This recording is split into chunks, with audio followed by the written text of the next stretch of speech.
What's up? I'm Anthony. It's been over a year since I last recorded a video like this. In that time, I've been working what feels like nonstop to finish the book that I'm writing. It's called First Generation Father: How to Build a Healthy and Happy Home When You Come from a Broken One. I am incredibly proud of it. I'm excited about it. And I really think it's going to serve a lot of people. It's pretty much done. I'm just doing the last few tweaks and edits. I'm definitely going to need your support when it comes out soon, so be ready. But it's been impossible to focus lately with all that's going on right now. My book is not political, and racially, it's all inclusive. The pain and trauma that comes from being raised in a broken home and the struggle that comes with trying to break the cycle of family dysfunction is universal, regardless of race, socioeconomic class, or political leanings. I know some marketing strategists would advise me, dude, if you've just spent years writing a book that has nothing to do with politics and little to do with race, the last thing you should do is make a video, especially during these sensitive times, about politics and race. I understand that. And they're probably right. But there's so many things happening right now surrounding the murder of George Floyd and all that's gone on since that I can't care about marketing right now. I understand there's no shortage of people on the internet screaming their opinion about things. I don't want to be just another voice doing that. But given the fact that I have such a diverse group of smart and passionate friends and family, and the fact that it's physically impossible for me to sit down and have a personal conversation with all of you who I care about, I figured I'd do this. The first thing I want to say, although it may sound embarrassingly simple, it still needs to be said. These are complicated times. Race relations in America is an old wound and one that's never fully healed. Anybody who spouts off some easy, all you got to do is solution to the nuanced and systemic race related problems in the country today, they don't know what they're talking about. The next thing I want to remind you of is, although it's also simple, most people can't see past the limitations of their own experiences. By that, I mean, people see everything through the lens of the life they've lived. This leads people to believe they're seeing the truth, when in reality, they're just seeing a perspective. As a person who grew up mixed, both black and white in America, I feel I have some unique insight to the layered and complicated issues of race relations, unfair policing practices in communities of color, the systemic racism that has permeated the entire criminal justice system, but also the frustration of just your everyday average white person who feels like they're always being called privileged or racist. I know, it's a lot. Given that there's so many issues happening right now and that they're so layered and so deep, it'd be impossible for me to make a clear and coherent video addressing all of them. So I'm going to address one bothersome thing that's happening right now in all of this. One particular thing that just irks the hell out of me, and that's this. Black faces perpetuating the ideas of white supremacy. I know it sounds like a Dave Chappelle skit, but it's real and it's happening. There are videos being passed around right now, some which you may have seen, which seemingly free-thinking, nation-loving black people are literally regurgitating bullshit white supremacist talking points. I'm not going to say the names of any of these people because fuck them. But if you know, you know. The videos come with incendiary clickbait titles like, I do not support George Floyd, or Black Lives Matter is a leftist lie. These titles plastered all over black faces. How can you not watch them, right? I mean, I get it. The thing I want my friends and family, both black and white, to clearly see is that historically in this country, from the days of chattel slavery all the way up to now, one of the most effective ways to infect people's minds with the toxic ideas of white supremacy is to have black faces deliver the message. The game is deep.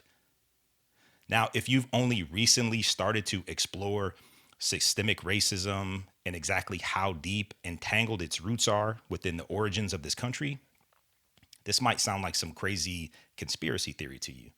But trust me, the black community has been aware of this since the first house Negro sold out his enslaved brothers and sisters to gain the master's favor. The game is deep, but it's also psychological. There's nothing that delights a racist soul more than hearing their bullshit, worthless statistics being uttered from black lips. So be cautious of what you're liking and sharing. Like I said, these are complicated times. The reason I chose to focus on this is because I've seen multiple well-intentioned, decent white friends who've gotten duped into sharing and spreading white supremacist talking points because they heard a black person say them. Hey, this idea can't be racist against black people if a black person says it, right? Wrong. It absolutely can, especially if that person is being paid by far right-leaning groups with nationalist backers and extensive ties to white supremacy movements. As the saying goes, you want to see who's really pulling the strings? Follow the money. But getting a black face to be the spokesperson for white supremacy is a brilliant war tactic. The faces they choose have the ability to deliver the group's message under the unquestionable guise of black conservatives or a free-thinking black person. But the reality is, many of them are espousing verbatim the same nonsense as the most ill-informed, trash-ass white supremacist groups. They cite woefully inaccurate and totally unreliable data to make you think they have statistics that support their cases that black on black is the real issue, black on black crime is the real issue, or that whites are actually policed more harshly than blacks. But you need to know that's all smoke and mirrors. It's bullshit. It's bought and paid for. It's a marketing campaign. Besides, lying with statistics is incredibly easy to do, especially statistics about crime and race, when the statistics themselves are being gathered and calculated by an inherently racist system. Here's what I mean by that. For example, we all saw George Floyd murdered. We witnessed it with our own eyes. For almost 9 long minutes, the man called for his mother and pleaded for his life with his hands cuffed behind his back, face down in the street, with 4 cops crushing him with their weight and 1 cop choking him to death with his knee. We all saw it. But the county coroner's office came back with their autopsy and ruled that his death was not murder. They say he died of a heart condition, not killed by the police. So the same statistics that people like I'm not going to say any names. The same bullshit statistics that these black white supremacists quote to make their inaccurate points that police brutality in black and minority communities is some sort of an exaggerated farce. Those statistics would not categorize the George Floyd murder as a man being killed by the police. And that's just one example that we all saw. That's why none of those statistics mean a damn thing. They're worthless. They're a farce. There's a phrase they use in the computer world about bad data. Garbage in, garbage out. And much of the data that's used by these people you're seeing is garbage. You know how many cases I followed over the last few years of cops who've been found to plant drugs, falsify evidence, lie on reports, and eventually, when the wrong person finds out about it, that police officer gets fired, which is great. But how many people did that cop and every other cop like him who just hasn't gotten caught, how many people have those cops put on that bullshit crime data report? The numbers are trash. Here's another way they're inaccurate. You know what most people of color are very uncomfortable doing? Calling the police and reporting it when they're the victim of a crime. So, of course, you can hold up some dumbass spreadsheet and say, look, black people are rarely the victims of crime compared to white people. No. People of color know that if we call the police, there's a real probability we might have an interaction with the cops that show up that's more harmful to us than the reason we called the cops in the first place. And I think we've all seen just how comfortable some white folks can be calling the police. Too damn comfortable.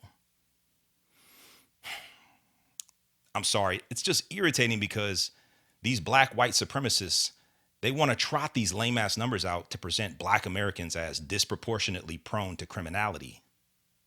But that's not true. Now, we are disproportionately prone to interactions with the police, being stopped by the police, confronted by the police, arrested by the police, and incarcerated. But unfortunately, in America, those things aren't necessarily tied to criminality. Look at the Kids for Cash scandal a few years back, where judges were found guilty of literally selling young kids in the juvenile court system to juvenile prisons for cash kickbacks.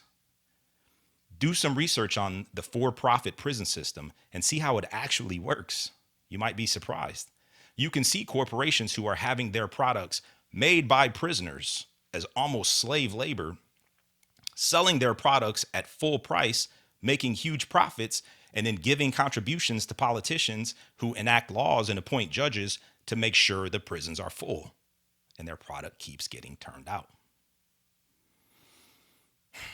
We live in the information age. It only takes the teeniest, tiniest little bit of curiosity and digging to find case after case where people of color have been systemically fucked by law enforcement and the judicial system. Now, for white folks who haven't really had to explore these things, I can understand how they may have their opinions swayed by black faces quoting what may sound like legitimate data, without understanding just how skewed and unreliable that data is. But these damn black white supremacists, they're the ones I just can't excuse. They know better, and they ought to be ashamed of themselves. But the good news is people are waking up. Collectively, I'm seeing people of all races and ethnicities come together in ways that I've never seen before. And they're saying things have to change. And they will change because we can't go on like this. Anyway, I'm going to get back to writing. If you took the time to watch this, I appreciate you.